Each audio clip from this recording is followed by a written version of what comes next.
ಓಂ ಸಾಯಿರಾಮ್. ನನ್ನ ಮುದ್ದಿನ ಮಗುವೆ, ನಾನು ಮಾತನಾಡಲೆಂದೇ ನೀನು ಮೌನವಾಗುವುದು ನನಗೆ ನೀನು ಸಮರ್ಪಿಸುವ ನಿನ್ನ ಭಕ್ತಿ. ಹೌದು, ಮೌನವಾದಾಗ ನಿನಗೆ ನನ್ನ ಧ್ವನಿ ಸ್ಪಷ್ಟವಾಗುತ್ತದೆ. ನನ್ನ ಸಂದೇಶಗಳು ನಿನಗೆ ಬಂದು ಸೇರುತ್ತವೆ.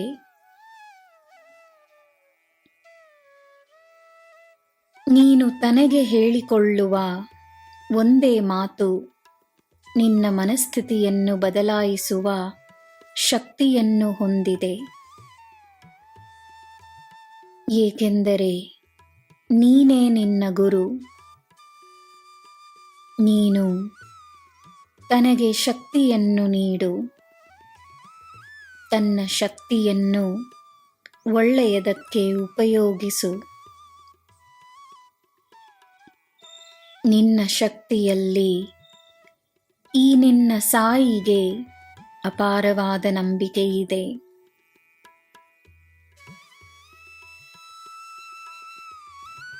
ನಿನ್ನಲ್ಲೇ ನನ್ನ ಮನೆಯನ್ನು ಪಡೆದು ನಿನ್ನಲ್ಲೇ ನಾನು ವಾಸವಾಗಿದ್ದೇನೆ. ಈ ಕ್ಷಣ ನೀನು ಯಾರ ಬಗ್ಗೆ ಯೋಚಿಸಿ ಚಿಂತಿಸುತ್ತಿರುವೆಯೋ, ಈಗಲೇ ಯೋಚಿಸುವುದನ್ನು ನಿಲ್ಲಿಸು.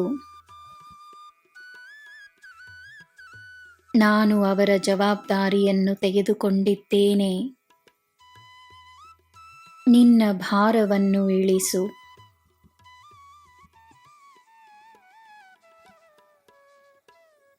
ನಾನಿಲ್ಲವೆಂದರೂ ನೀನಿರು ಬಾಬಾ ಎಂದು ನೀನು ಹೇಳಿದ ಮೇಲೆಯೂ ನಾನು ನಿನ್ನಿಂದ, ನಿನ್ನ ಕುಟುಂಬದವರಿಂದ ದೂರವಿರಲು ಸಾಧ್ಯವೇ? ನಿನ್ನ ಕಣ್ಣೀರನ್ನು ನಾನು ಕಾಣದ ಹಾಗೆ ಹೇಗೆ ಇರಲಿ?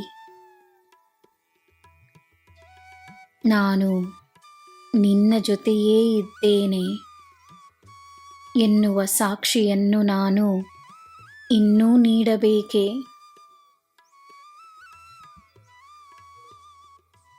ನಿನ್ನ ಹೃದಯದ ಮಿಡಿತದಲ್ಲಿ ನನ್ನ ಹೆಸರಿದೆ.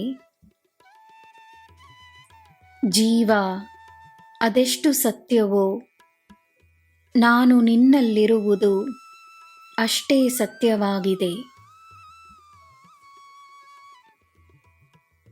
ನನ್ನ ಮಗುವೇ, ಇಂದಲ್ಲ ಎಂದಿನಿಂದಲೋ ನಿನ್ನ ಜೊತೆಯೇ ನಾನಿದ್ದೇನೆ. ಈಗ ಎಲ್ಲಿ ಹೋಗಲು ಸಾಧ್ಯ? ನಿನ್ನ ಆರೋಗ್ಯ ಚೆನ್ನಾಗಿರುತ್ತದೆ. ಚಿಂತೆಯನ್ನು ಬಿಡು. ಕೃತಜ್ಞತೆಯನ್ನು ಪಾಲಿಸು. ನಿನಗೆ ಎಲ್ಲ ಶುಭವೇ. ಜೈ ಸಾಯಿರಾಮ್.